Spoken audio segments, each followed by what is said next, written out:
Senator Kelly. Thank you, Mr. Chairman.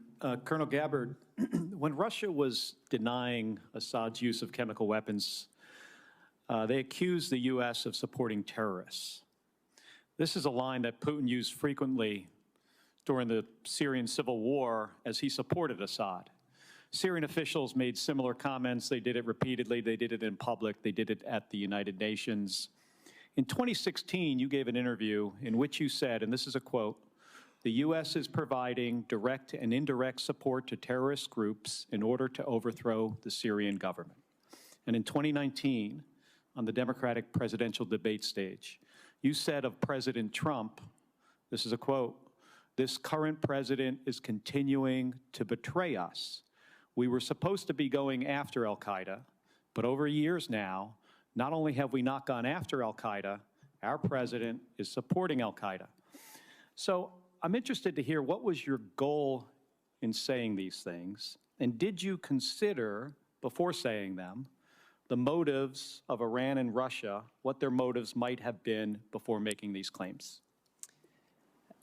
Senator, as someone who enlisted in the military specifically because of al-Qaeda's terrorist attack on 9/11 and committing myself and my life to doing what I could to defeat these terrorists, it was shocking and a betrayal to me and every person who was killed on 9/11, their families and my brothers and sisters in uniform. When, as a member of Congress, I learned about President Obama's dual programs that he had begun really to overthrow the regime of Syria, and being willing to, through the CIA's Timber Sycamore program that has now been made public, of working with and arming and equipping al-Qaeda in an effort to overthrow that regime, starting yet another regime change war in the Middle East.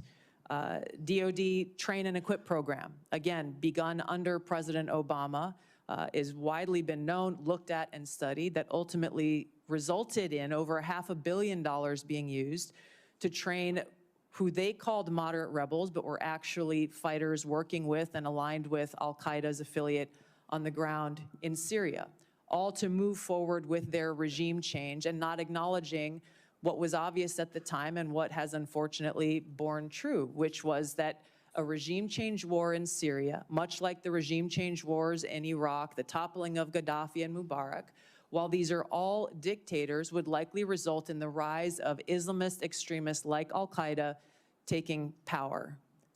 I shed no tears for the fall of the Assad regime, but today we have an Islamist extremist who is now in charge of Syria, as I said, who danced on the streets to celebrate the 9/11 attack, who ruled over Idlib with an Islamist extremist governance, and who has already begun to persecute and kill and arrest religious minorities like Christians in Syria. I understand. Why that should be acceptable to anyone is beyond me. It shouldn't is be. certainly and not in our interests. I appreciate your answer, and thank you.